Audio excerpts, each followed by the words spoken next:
Tiffany, thank you so much for being on board the Transatlantic. You are one of Yes. a kind. I mean, like, Rob Raleigh spoke so highly of you, and like, I couldn't miss your ocean. So I'm so happy today to have you here. Well, thank you for the invite. I haven't traveled much, so this does feel like I'm actually going somewhere, like on some adventure, the map behind you and everything. I'm a little nervous to fly.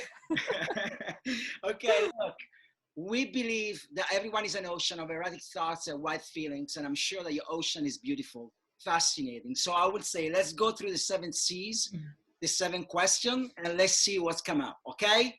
Go. Okay, here we First go. question. Okay, good. William Shakespeare set his final play surrounded by the ocean. He titled The Tempest, which denotes a sea storm, and then ironically create his most tranquil atmosphere, controlled by the Magus Prospero. Now, if you were to write your final play in the advertising industry, where would you set the stage and why? The Tempest, for instance, is a tale of revenge and redemption. What would your tale be? Wow, these questions are like therapy. It gets me like thinking deeply about myself and my life, probably going into all kinds of dark places. No, mine would be not like set in one place. It would be more, I think, of a cross-country adventure. Okay. Where creativity thrives in chaos. I think you talked about what redemption and revenge. I think mine, it would be maybe change versus tradition. I never wanted to go the traditional path, the traditional route, kind of escaped from my day out of high school and ventured across country, like the perfect coming of age story, loaded up my car, moved across the world, and have always, I think, been about change. Like I actually get more nervous when things start to feel really the same and too consistent. I need some change. I need a little bit more chaos. So, that I think would be my story, a cross-country adventure, really thriving in chaos and creativity, but going against tradition and seeking out everything new. It's funny that you mentioned that, because just yesterday I was thinking, like, we all thrive change. I do thrive change. Yeah. Also, like, I'm this kind of like person that when things get very like, into the routine, I trying to break the routine. However, when I don't have the routine, I miss my routine. So it's kind of like destabilizing, because it's almost like, you don't know what to do sometimes, right? Like, you crave the routine, but you don't want the routine. It's like, I found that change, when it comes, it really rewrites all the rules for you. And sometimes in rewriting the rules, so you had to really like reconstruct and rebuild your persona. So that actually made me think about. I think that's right. You have to sort of disrupt every once in a while to reset what your new sort of routine is, because routines need to change. They need to evolve. They need to adapt. So you have to, I think, disrupt and change to be able to get the right type of pattern and stasis, for yourself. And then you need to do it all over again. Yeah. There is actually a beautiful poem by Tony Ogland. He was like a modern poet. He passed away a few years ago, and it's called like Sweet Ruin.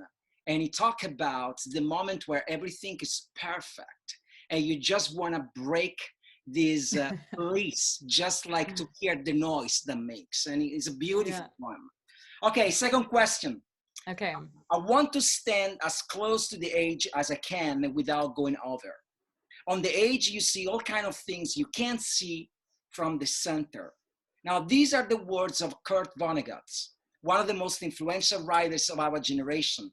Whenever they come into my mind, I picture myself standing on a cliff, ocean below my feet, and I see things. Now, if you were to apply this metaphor to the work that you do, and picture yourself standing as close as to the edge as possible, what would you see? What kind of future is there for the advertising industry to be discovered?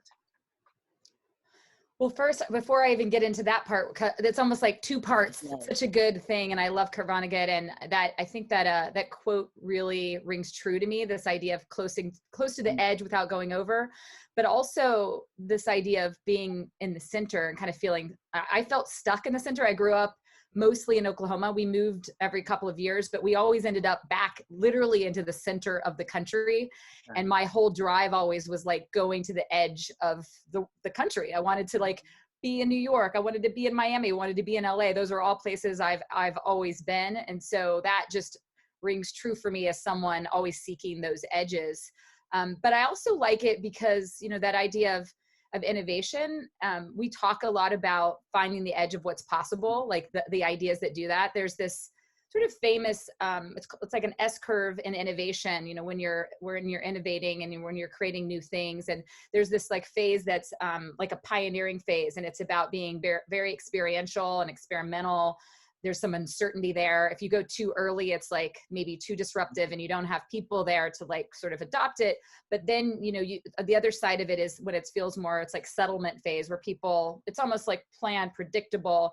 And we're always trying to find that sweet spot, like in the center where it's not so early that there aren't people there, but it's not too late to where it is not innovative anymore. So finding that like edge, I think, is really critical to like the work that we do.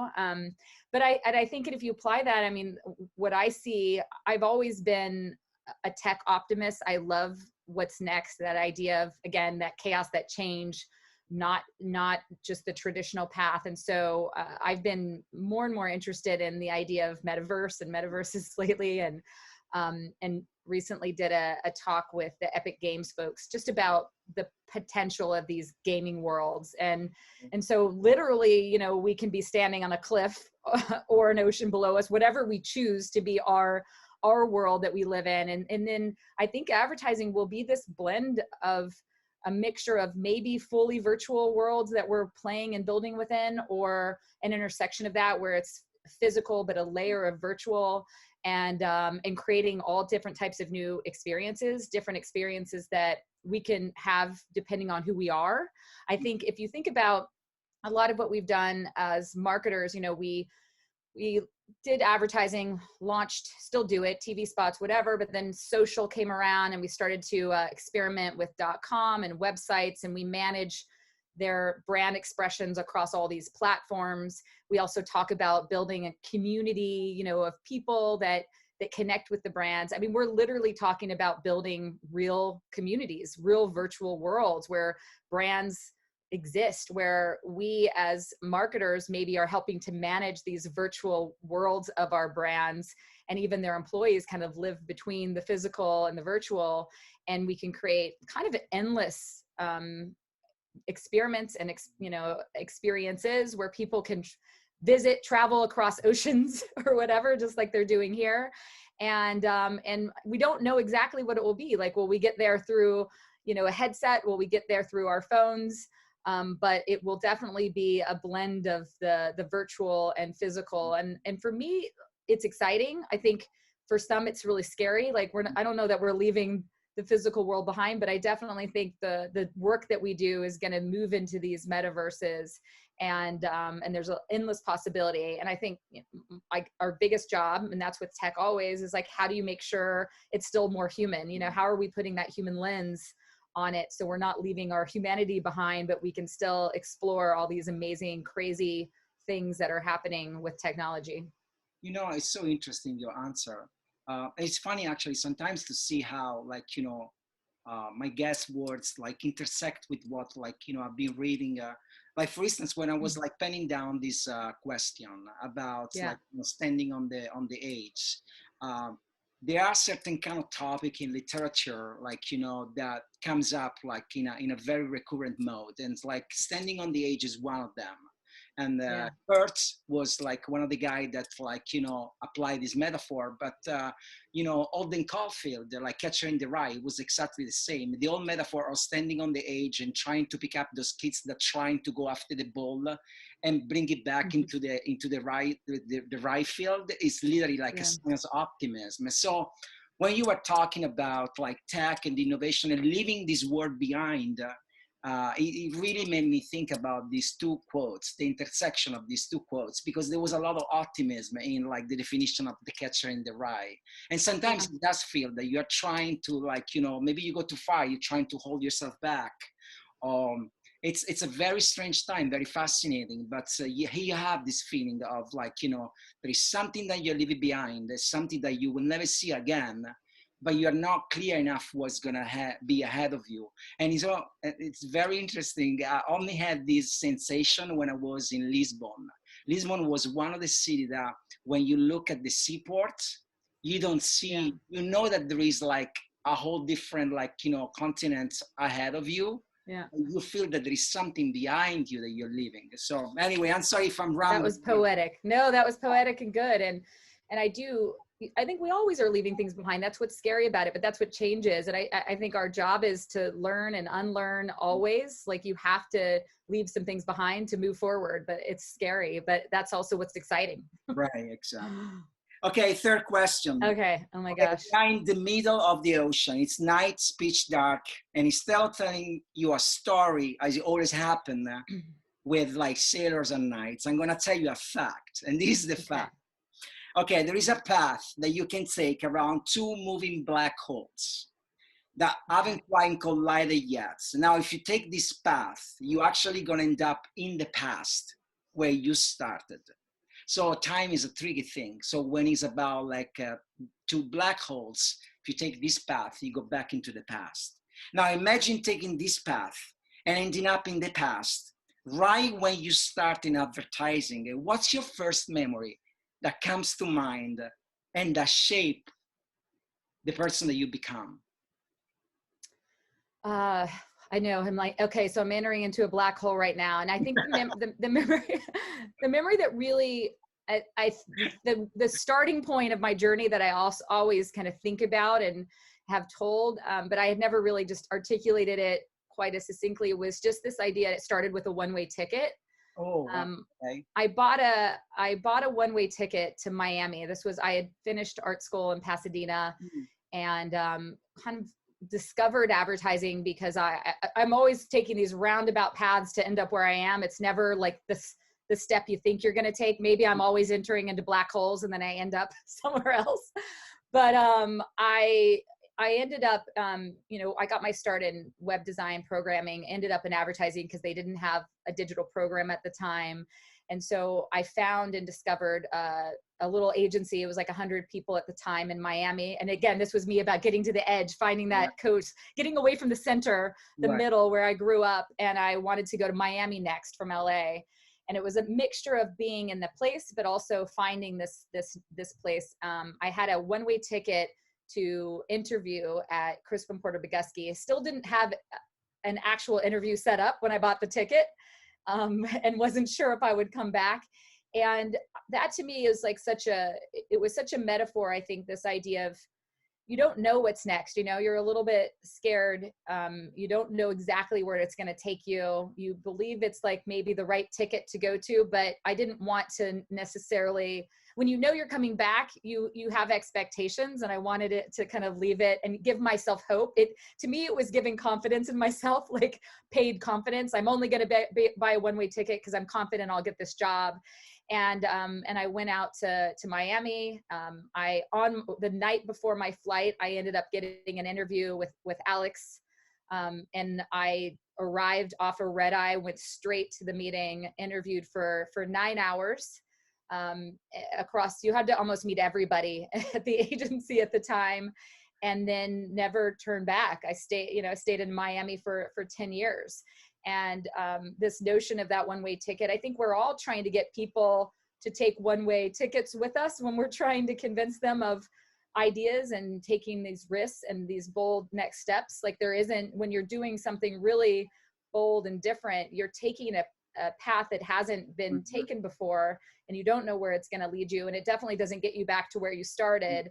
And I think getting people on board with the idea of kind of the one-way ticket is what started it, but it's kind of what I'm still doing. No, dude, I love it. It's a philosophy in life, you know. It's like I have the same kind of philosophy. I have like a tattoo on the back of my neck that say Pantaray. Panthera Yeah. is a Greek word that means like you can't get wet in the same river twice. Uh, and Interesting. yeah, yeah. So it's like one-way ticket philosophy, right? I took a one-way ticket when I moved from Italy to the States. Oh, actually, I was coming from Germany, but anyway, it was a I one. love it. You've actually, speaking of tattoos, I've never gotten a tattoo because I could never figure out like something that I would, I always like something Right. new and I would be afraid that I would not want to be reminded. So Mm. maybe it's either like from my first question around, I don't know, chaos, or maybe it's a one-way ticket I need tattooed on Yeah, my body. it's funny because I have so many tattoos, but for me, I very much have the approach that of the guy Memento. You remember the movie Memento? That he Yeah. thing. It's exactly the same thing for me. In fact, when I go to my tattoo artist, I don't even ask. It's so frustrating with me because I don't care what they look like, and every time you try to tell me that, but do you like it? I was like, I don't care. I just need to remove things. So like, just like do whatever you want. For most of my do are writings, like but. Yeah, I mean, that's one-way ticket is a great notion. Okay, so fourth question. Dismaland was a temporary art project organized by street artist Bansky in the seaside resort Yeah, I of remember. Weston-super-Mare in Somerset, England. It was a sinister twist on Disneyland. Among the art pieces, there was a coin-operated dreamboat.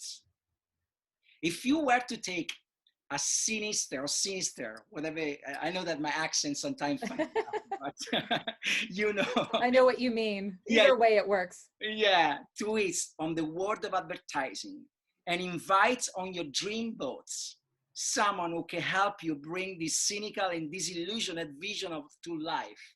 Who would that person be? So it's interesting. I actually think maybe the industry is a bit too cynical and disillusioned already. So I was like, maybe, what if it's not cynical and disillusioned? What if Okay. it's the opposite? I was trying to think about what the opposite of cynical and disillusioned is. And it's actually more trusting, more respecting, more Okay. belief in others, more optimistic. Right. And to me, if anything, I think we need more of that. And I was trying to think, like who would that be? And Mr. Rogers just came to mind. I love Mr. Rogers. Like, I feel like so many people that we admire growing up, or were amazing creative talent, there's always this other side and you realize they were total assholes or were terrible people or treated people badly, and he just seems to not be. Like, there's this awesome sort of unirony about him and his beliefs, and he was still a creative genius, a branding genius, but like to be able to do that with full respect, no irony, belief in people, like, which I don't think our industry always believes. I think we've almost had so much like ego and a little bit of fear and insecurity in the industry and creative in general, that you almost are worried that can this industry be great creatively without having some of that. And Mr. Rogers gives me hope that we can be great to each other, learn from each other, be respectful of each other, belief in people, but do it in a way that like is nice and sweet and caring and leave a legacy behind. So I just, there's like Mother Teresa's out there, but Mr. Rogers is one of any, I don't know any else that I could think of that are amazing creative geniuses, but come at it from like this purest heart and still can be creatively inspiring, still have passion. There's politics that's underlying that as well, but Mr. Rogers would be my partner for any new agency if I could bring him back. There was a guy that I mean, I don't know if he was a genius, like, but for me, I think he was extremely graceful as a person and very gentle. It was River Phoenix, the brother of Yeah. Joaquin Phoenix. And I Yes. think like, was such a great person, like, very respectful, a very Good soul. good, a great soul. Like, if you hear like, Flair from the Red Chili Pepper, like talking about rivers, like it really opened your heart. And it's like, I don't know, it comes to me in my mind. Like My son, that's a weird thing. My husband, not my son, wears a shirt that has River Phoenix on it, just a big face of River Phoenix, and you look at it and you can just see it. It's sad when people that young and talented and creative and all those things leave, and you wonder. It was when you look into his life, I'm kind of like, I love him because he came up in a certain kind of time in my life. It was in the Yeah. 90s, like, you know, and I grew up watching like My Private Idol, Yeah. the great movie, and like, you know, Stand By Me and all those good yeah, you movies. know what I mean? It's like, so anyway, yeah, it was a great soul, a great soul. Good. Fifth question. We are on the set of Eyes Wide Shut, the latest Which master. is just weird. That must have been crazy, by the way. Eyes Oh Wide my God. Shut. Oh my God. Like, it must be like, it's funny because like I'm a movie junkie. So when you say Oklahoma to me, I immediately thought Dennis Hopper because he was Yep. from Oklahoma, right? We can So, sing that song at some point at the end if you want. oh, okay. We have the set of Eyes Wide Shut and the latest masterpiece of the brilliant director Stanley Kubrick. Now, Kidman and Cruise, the actors chosen by Stanley, have traveled to transatlantic lands and they settled in London for like, I think it was like 9 months. Upon completing the piece, they return to the States and they both are asked by the press what they learned from Stanley. Now, Kidman quotes Stanley during a press conference and say, when you are asked why too much, it throws your instinct into doubt. And following this statement, Nicole Kidman recounts an episode where she asked Stanley for the meaning of a scene, and Stanley got really irritated with her because he didn't like to explain too much. Now, if you bridge this into advertising, is a kind of like, you know, very like interesting scenario because we are asked why all the freaking time. It seems that we had to have an answer for everything by our clients, by our boss, by everybody. So how do you deal with whys in advertising? Well, one, I mean, I believe asking questions is a good thing. Right. So questions lead to conversation. Mhm. But with some of the annoying whys, I guess, why not is also is a good question. I mean, a lot of times people think that not doing something doesn't have risk, but it can have more risk. You know, I actually started reading a book. I'm not done yet, so I'm not equipped to fully negotiate a hostage crisis yet, but there's a book from a hostage negotiator. It's called Never Split the Difference. A friend of mine gave it to me, and the whole approach is about asking open-ended questions. So you can never ask in a hostage crisis, you can never ask a question that you get a yes or no answer. The point is to ask open-ended questions that are hard to answer so that there's not like a really finite way. It buys you time, and it also gets the people thinking about things differently. And maybe the thing that got them to the first question isn't really what it's about. You have to kind of dig a little deeper. So asking more questions sometimes can help you get there. The other thing too, I think is knowing, getting smart about your client's business.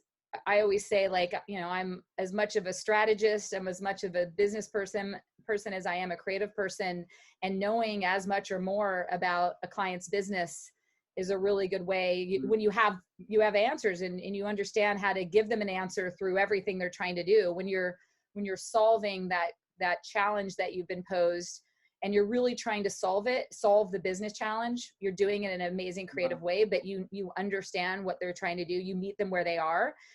You figure out what are the things that they're trying to solve or that are scaring them. And then you care as much about the things that they care about. So I think just really digging deep and understanding and being able to answer the questions too is another approach. But asking questions and knowing more maybe are the two different ways. I love question. I love question mark. And I have this I have this game in my mind that I play all the time. Whenever I answer a question, for me, it's like, you know, a question mark can look like a hook. So when someone asks you a question, it somehow it hook you to something, I like it. right? But when you answer the question, you flatten the hook. So it becomes like an exclamation point, like an exclamation mark, right? So it's like, you know, so for me, every time I answer a question, like, you know, there is always this transformation from a hook to, like, you know, flattening the hook. I like the visual metaphor. I also think a lot of times, you know, when you're asked a question or you're told no, like, you know, this can't be done, you know, you come up with an idea and you talk to your tech or your developer or whoever it is, and there's always an easy way to give a no, or like, you know, the reason why you can't. the only way to get to turning that around is asking more questions, like you're saying, like, well, what if we did this? Or what if does this work? Does that work? And then you ultimately get to, because you don't always know that they're asking a specific question, and if they can just say yes or no, but maybe you don't need exactly the thing you're asking for. You need what is getting to the thing you're really trying to get to, because I've seen ideas change and shift so much based on just questions and going back and forth. And then you really get to the core of what's the most important thing about an idea. Maybe it can't be done in this way or that, but that's maybe less important than being able to do the idea in a different way, but getting the essence of it. And I think that doesn't happen unless everyone asks a lot of questions back and forth, and you're open to those, you know? No, I agree on that. Sometimes those, like, you know, I'm thinking about, like, you know, what's some of the pieces we have seen, like, you know, I remember like Concabral with, like, you know, the drummer ads, like, you know, that was probably an ad where, like, you know, you didn't need a lot of questions to be thrown at you, right? Like, you just needed to fill the ads, like, you know, but it's like rare case. But I agree with you about like this, like, you know, very, like, you know, very like important way of approaching creativity, like from a question mark point of view. So, okay, the sixth question. The Dick Cavett show was a hell of a show, and more than often he had his guests coming from transatlantic journeys. Now, the transatlantic notion of crossing someone's ocean was embedded in the show of the Dick Cavett. Now, I'll tell you a story. Now, during one of the interview to John Lennon, actually, John Lennon started talking about Lucy in the Sky with Diamonds, and he say that Lucy in the Sky with Diamonds is mistakenly considered as a hymn to the LSD, to the drug. The simple reality is that John's son came home from school one day with his drawing portrait of a strange-looking woman flying around in the sky. And John asked, what is this? And his son says, like, this is Lucy in the Sky with Diamonds. Now, John thought that those were fantastic words, so he actually worked those words into the song. So that shows you that sometimes we overthink, right? Maybe like you know, the question mark become an army of questions mark. Yeah. So I know that you have two beautiful children, and like, you know, they must inspire you all the time. Among the countless times that they inspire you, came back to you, have you ever worked any of their thoughts into your creative work? Well, one, I totally thought that Lucy in the Sky with Diamonds was about LSD. So I'm so glad to not know that. And now I'm like, wow, I need to really pay attention to everything my kids say all the time, because I could get some really valuable stuff out of them. Yeah. I think with my kids, it might be individual examples, but sometimes it's just like overall the way that they think. Mm-hmm. My son this year decided to go by he changed his name to Magical Shark. Oh, I love it. Yeah. And his teacher actually, funny enough, his name is the same as my husband's, which is David Hamilton Rolfe, but he goes by Hammy, but they had labeled everything in the classroom David. And so I wrote the teacher, I said, I just want you to know he actually goes by Hammy instead of David. So if you can put the Hammy on stuff. And she goes, well, that's funny because he actually told me not to call him David, but to call him Magical Shark. Can I call him Magical Shark? And I said, okay, well then never mind, call him Magical Shark. And that just, I think he would also he wanted to eat sushi a lot and seaweed, and he would check to see if gills were growing on his back. So it was like a big thing, you know, and that idea that just the belief in magic, for me, that's also why I've always loved technology. Like some of the things that I've done in my career that I was most excited about were the things where you were trying to figure out how to create something that does feel like magic, that you look at and you don't know how it was done. You know, I did this back in the day. We didn't even know it was magic if we could figure it out too, right? We did a car configurator website thing, and then based on how you configured the car, it would create a custom video, a joyride of the car, the exact car that you made. And this was like very early days before any of this was easy to even figure out at all. And we wrote the script. We knew we could figure it out. And then it turns out it takes like 5,000 different iterations of the video. We had to come up with all of these kind of crazy ways to get it done. But at the end of the day, someone watched it and was like, how did they do this? How did they change the car color? I mean, back in Crispin days, you know, Subservient Chicken, which I didn't work on, but I was there during it. People thought it was magic in some way. They thought a person was in a chicken suit doing everything that they said. And so figuring out, I think it goes back to that idea of the edge of what's possible. How are we always creating things that make people feel like magic? You know, I look at some of the things today, like an AR filter on my phone that makes a leopard, a Google, you know, if you type in leopard, you can put a leopard inside your house in whatever shape. And the kids, it's interesting how some technology magic just sort of becomes reality and not very magic anymore. So we're always having to push, but that idea of just belief in creating things that are magic and belief in magic is something I think I still try to take from them. The other thing is actually less a line they said, but just how I think I've become a better leader because I've become a parent. Absolutely. Understanding how to get to what they need and thinking of them as people that have their own points of view and they're living their lives in a certain way. And how do you get on the same page with people, talk to people, meet them where they are, understand that they have their own perspectives? How do you bring that into how you do work and appreciate everyone's strengths? Like, not everyone works in the same way I do, but everyone brings their own thing. So they've helped me be a better, I think, leader and collaborator, because I have to get a lot of things done and sold through the clients that are my children every day. It's so interesting. You know, I have two daughters, like 10 and 5.